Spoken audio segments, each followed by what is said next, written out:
Zdravo, moje ime je Neomid. Vraćam se da snimam. Iako je prošlo 4 mjeseca, nastavit ću da snimam, iako sam bio zauzet školom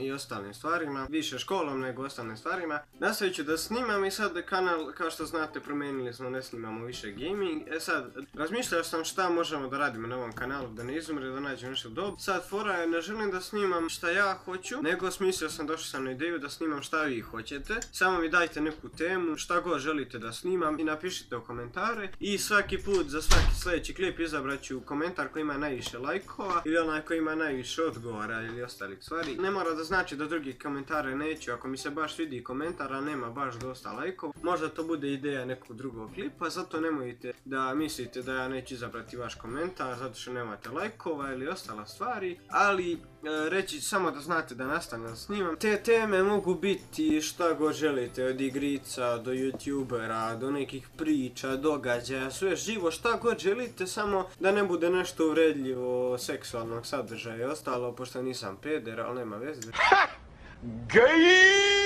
They ask you how you are, you just have to say that you're fine when you're not really fine. Svejedno, šta god hoćete,